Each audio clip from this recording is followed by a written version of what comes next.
Lost in Space cost $80 million, starred a cast nobody agreed on, Monkey flips the switch. and was sabotaged by the studio before it ever reached theaters. The director publicly admitted the film audiences saw wasn't the film he made, and a sequel was already written before anyone knew the first movie had failed. These are 15 incredible facts about Lost in Space 1998 you never knew. 1. The $80 million gamble New Line Cinema built its reputation on low-budget horror. Nightmare on Elm Street. Low costs.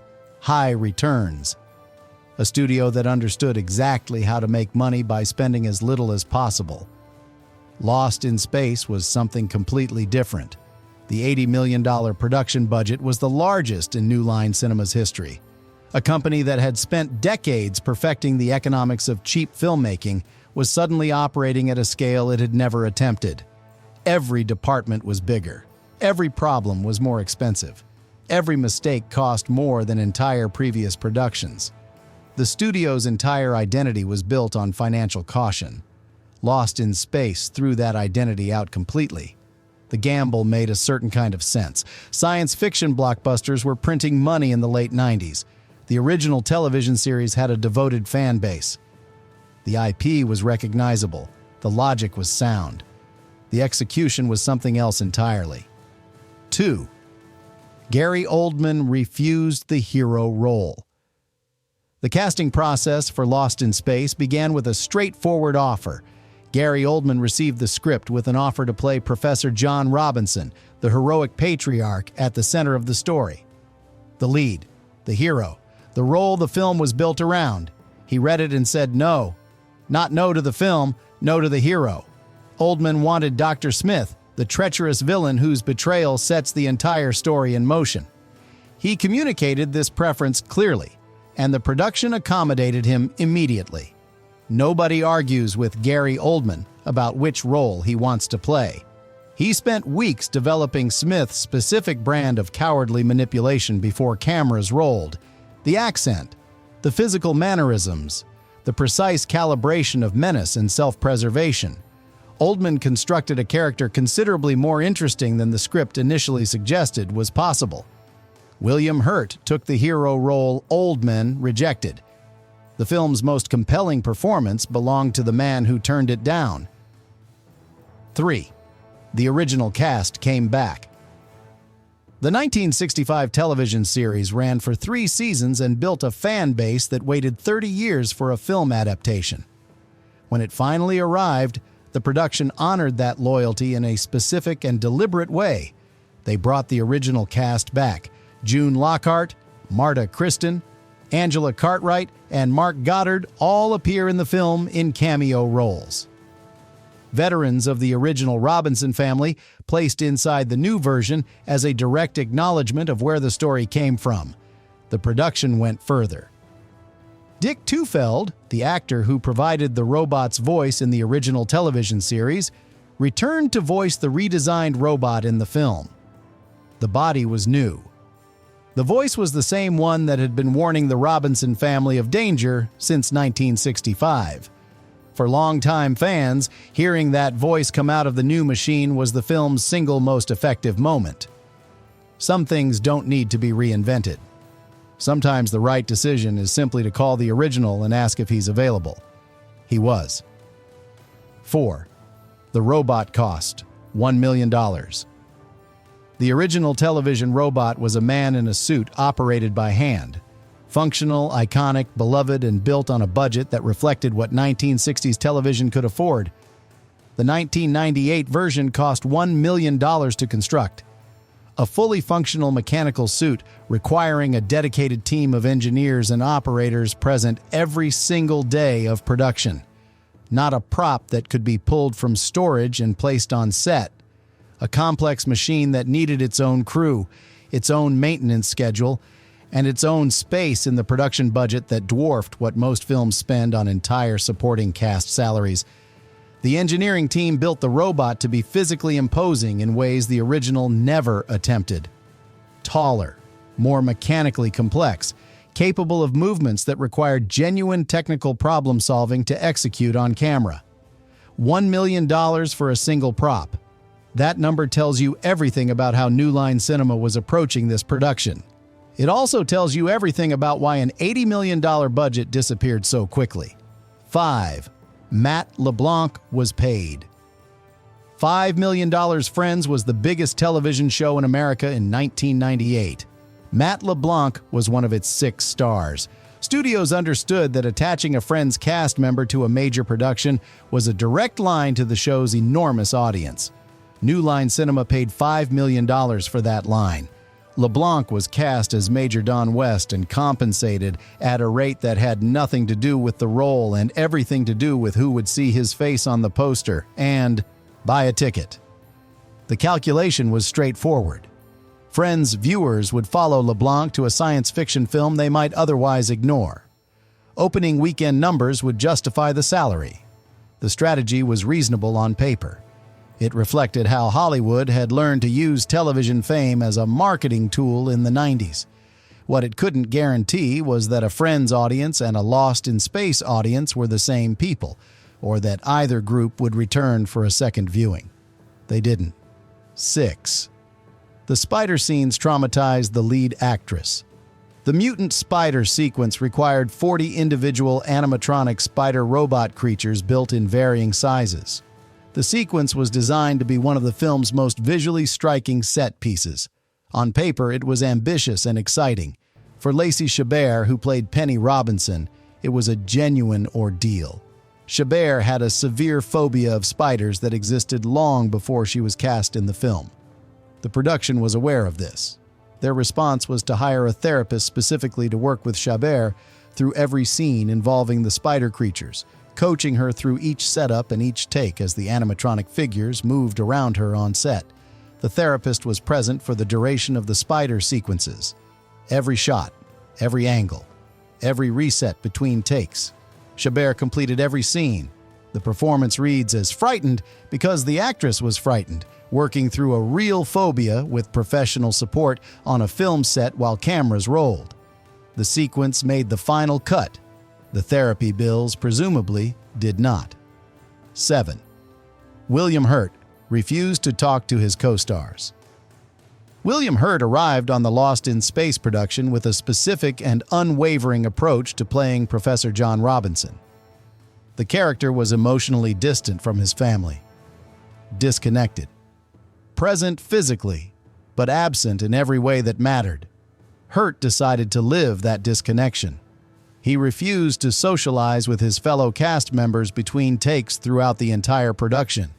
Meals, downtime, the casual conversation that normally builds relationships between actors spending months together on a film. Hurt opted out of all of it deliberately and consistently. His reasoning was methodical. The Robinson family's dysfunction needed to feel authentic on screen. Authentic dysfunction required authentic distance. He couldn't perform emotional unavailability convincingly with people he'd spent months growing comfortable around. The rest of the cast spent the production working alongside a co-star who was professionally warm on camera and personally unreachable everywhere else. Whether the performance justified the approach is a question the film's reviews answered with mixed results. Hurt committed completely regardless. 8. NASA engineers designed the Jupiter 2. The Jupiter 2 in the original television series was a stylish circular spacecraft that looked exactly like what a 1960s television budget could produce. Charming, dated, unmistakably of its era. The 1998 production wanted something different. They wanted something that felt scientifically credible. They hired NASA engineers as consultants. The spacecraft's internal systems, navigation interfaces, engine configurations, and structural layout were all reviewed and advised upon by engineers with actual aerospace credentials. The production wasn't trying to build a real spaceship. They were trying to build one that a real engineer might recognize as a plausible starting point. The Jupiter 2 interior took 14 months to design and construct. It filled an entire soundstage at Shepperton Studios in England. Every corridor, every control panel, every room was built to exist in physical relationship with the others as a coherent spatial environment. 14 months, one soundstage, NASA consultants. The ship looked extraordinary. The film it appeared in couldn't quite match it. 9. The time travel plot was added after filming finished. The original cut of Lost in Space was tested in front of audiences, and the response was clear. The story was too predictable, too linear, too straightforward for a summer science fiction blockbuster in a post-Jurassic Park landscape where audiences expected to be genuinely surprised. New Line's solution was to add a time travel subplot. During reshoots, sequences were filmed and inserted into the existing cut that introduced temporal mechanics the original production had never planned for. The addition created immediate and significant continuity problems throughout the film. Characters knew things they couldn't know. Events referenced situations that hadn't been established. The internal logic developed visible cracks.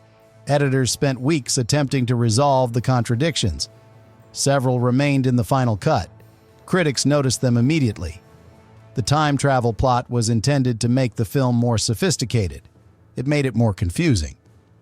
The reshoots designed to fix a predictable story created a different and arguably worse problem in its place. Some solutions cost more than the original problem. 10. Heather Graham was suspended.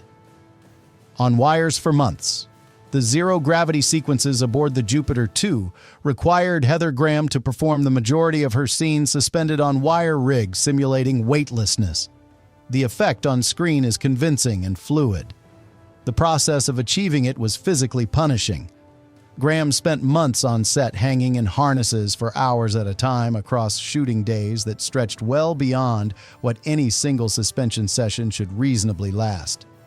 The wire work required constant physical engagement from her body, even when the scenes appeared effortless on camera, muscles working continuously to maintain positions that looked natural but weren't. By the time production completed, Graham had developed a back injury significant enough to require physiotherapy treatment for several months after filming ended. The injury didn't come from a stunt gone wrong. It came from the accumulation of ordinary production days, each one adding a small amount of damage that the next day continued before the previous day had healed. She completed every scene. The back recovered. Eventually, 11, the sequel, was written. Before the film opened, New Line Cinema's confidence in Lost in Space as a franchise launching property was total and unconditional. The studio had invested $80 million. They had a recognizable IP. They had a cast that included a Friends star and Gary Oldman. They had a summer release date. They were certain enough that a sequel script was written and in active development before a single ticket for the first film had been sold. The assumption wasn't that Lost in Space might succeed. The assumption was that it would, and that the studio needed to be ready to move immediately when it did. The film opened in April 1998 and earned $136 million worldwide, against an $80 million production budget and a marketing spend that pushed the total cost considerably higher.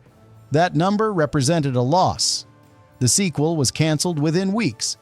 The development work, the script, the planning, the confidence, all of it shelved quietly while the studio absorbed what had happened. Nobody announced it. It simply stopped existing. 12. John Williams almost wrote the score. John Williams had scored some of the most recognizable science fiction films ever made: Star Wars, Close Encounters, E.T. His name attached to a science fiction project carried specific and enormous weight. New Line approached him for Lost in Space.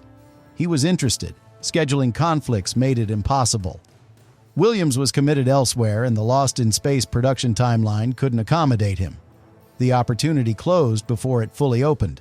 Bruce Broughton was hired as his replacement. Broughton made a deliberate and intelligent creative decision in response to the circumstances.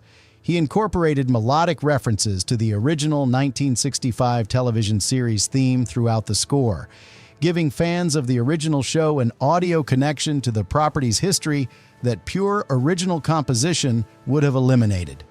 13. The actors fell in love with a puppet Blop. The small alien creature who attaches herself to Penny Robinson during the film was brought to life through a combination of computer-generated imagery and a fully operational animatronic puppet built for on-set use.